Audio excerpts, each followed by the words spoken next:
You're listening to the Daily Sales Tips Podcast, and I'm your host, Scott Ingram. Today, through the end of the year, we're going to count down the top 10 tips of 2021, but you don't have to wait.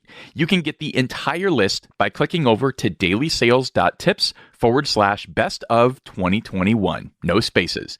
Now, this was a little bit tricky. As I looked at the list, no matter how we calculated, whether we looked at total downloads year to date or the downloads per tip in its first 30 days, there was a strong concentration of tips from January. I then thought about featuring the top tip from each month from January to October, but ultimately made the executive decision to feature the real top 10, which also happened to be pretty helpful in thinking about how to start off the new year right. The great news for you is that you can find both lists, both the natural top 10 and the top tip from each month at dailysales.tips/best of 2021, or on this tip at dailysales.tips/1068. While you're there, you might want to join the listener list because, as you know, if you're already on that list, I occasionally provide previews and sent out both of these lists last weekend to those who were already subscribed. With that, let's kick things off. Here's number 10.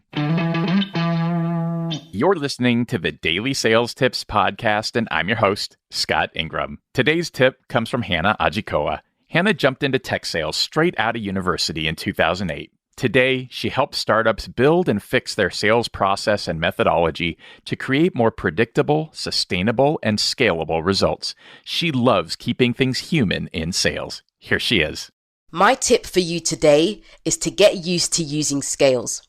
Scales simply mean asking questions that allow a prospect to actually tell you where they are in their buying process at any given time. These are great for 3 reasons. 1, it gives a salesperson room to explore the response further, no matter what the answer is. 2, a prospect doesn't have to think too hard in order to respond. And 3, it increases your credibility in their eyes as somebody who has these types of conversations regularly and recognizes that people work at different paces. Here's a quick example. At the early stage of a sales engagement, maybe after an initial call that an SDR might make to qualify a prospect, it's a good idea to ask, "Miss Customer, on a scale of 1 to 10, where would you say you are in the process of understanding your current issue, challenge, or opportunity?" 1 would be, you've just had a meeting and it's now been pushed up your agenda to review. And 10 would mean, maybe you've started to shortlist potential partners.